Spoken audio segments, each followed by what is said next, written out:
Hi, I'm Arnela Jusupovic, and today I'm going to be talking to you about how to choose the right form of communication.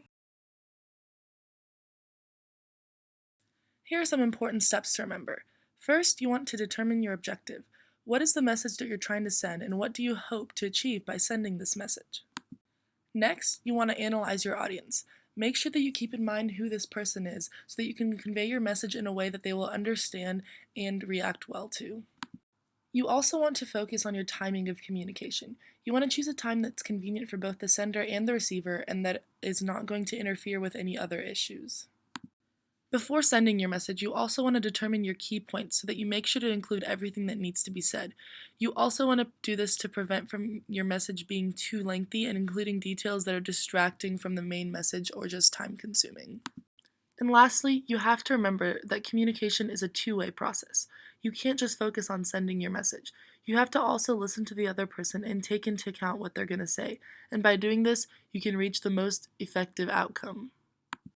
Now, with this in mind, I'm going to go over the characteristics of each form of communication and their advantages and disadvantages.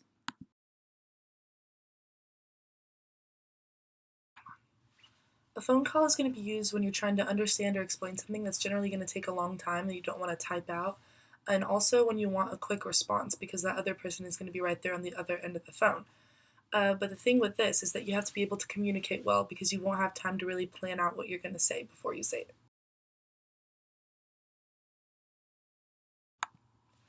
Now, email is one that's kind of prone to being overused, but it can be essential if you use it in the right way. So, for one on one communication, you don't want to clog up people's inboxes just with little things that you could have easily said in person or texted them.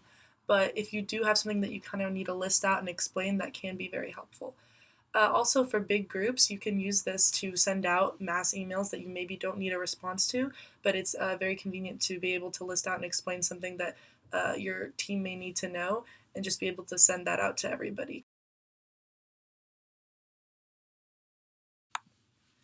Text messaging is very quick and very convenient, and it's good for when you're kind of out of the office and busy, and you can send quick, small pieces of information, but you don't want to use it for complicated questions or for sending out to large groups. Instant messaging can be very quick and very convenient since it's right there and it pops up on your computer as you're working, and it provides for quick delivery of the message and quick response. However, you have to be careful because it can be intrusive and distracting to people that are trying to complete their work, so use it sparingly. Now, the last one and the simplest one is just to talk in person. And when you talk in person, it's easy to judge body language, so you have to be careful with how you're coming across. It also provides for immediate response and an immediate solution because you're right there talking to each other, and you can't really avoid responding, so you know you're going to get an answer. Uh, you know that you're getting real information because that person doesn't have time to think about something or come up with a plan. They have to say something right away.